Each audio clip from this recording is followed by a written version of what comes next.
Good afternoon, everyone. My name is Edward Johnson, and I have a question for the audience. Does anybody have wood for sheep? Wood for sheep? Wood for sheep? You look like you got wood for sheep. Yeah, these guys know what it's all about. And so would you if you've ever played the game Settlers of Catan by Klaus Tuber. This is Klaus. In 1995, he created an award-winning board game. That's him, proud papa with his baby there. And Settlers of Catan is a resource-based board game that is one of my favorite games, and I'm going to share with you why. This is a game that's all about strategy, community, and has great replayability. Some of the things that I look for in a good game. So, strategy. The best games are quick to pick up and hard to master. So, this looks like a lot, but this is what a typical first time setup looks like. So this is all that you need to get started with the board game. You pull it out, you put everything in this spot, you just start playing. The first few rounds, you learn the rules, and as you're learning the rules, you're kind of learning to play with other people's temperaments. And that's where it really comes down to, is that, so this is a game that uses these different terrain hexes to represent forests, mountains, fields, pastures, and then there's these little numbers that we put on them. And these represent dice rolls. So start of every turn, every player rolls the dice, and that represents what terrains are producing resources that time. And you can see there's the little dots because there's different probabilities of what different dice rolls will get. So there's a lot of different chances to get 8 or 6, not so many chances to get 3 or 4. And that goes into the strategy of where you choose to move throughout the board as you're colonizing.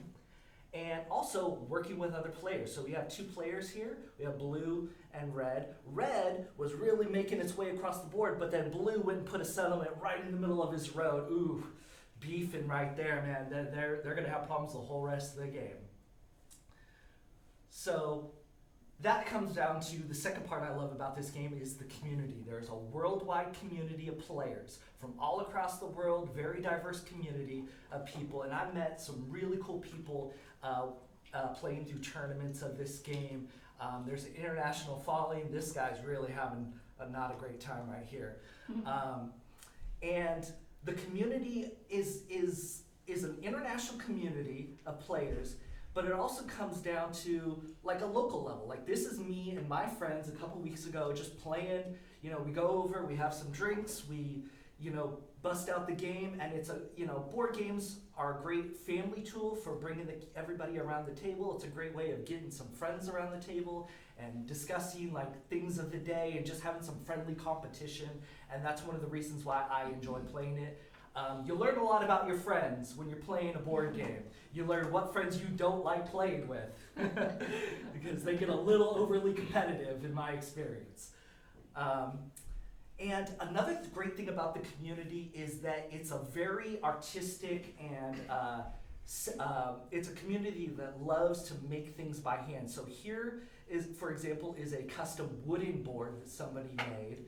And here is a custom 3D printed and hand painted board that somebody made. There's a huge online community of people that are constantly making custom materials for the games, and it just goes into that sense of community. And lastly, the replayability of this game. So with the base game, by the first game, there's all these different tiles, and the first few times you'll use that map that I had earlier in the game. But all of these tiles can be shuffled and randomized for every gameplay. All of these little chips, which is where how the resources are generated, can be randomized every game. So every time you play the game, it's a different game. And there are loads of expansions that add new gameplay, like Cities and Knights, Seafarers, which lets you go across the seas, Traders and Barbarians, an expansion of an expansion where we have dragons. Speaking of dragons, there's Game of Thrones, there's Starfarers, which goes out to the stars. So there's this immense community and loads of different replayability and gameplay on top of this base game. This is Klaus. He passed away last year at the ripe young age of 70, and he left a legacy for gamers that I am paying tribute to here, and that is Settlers of Catan.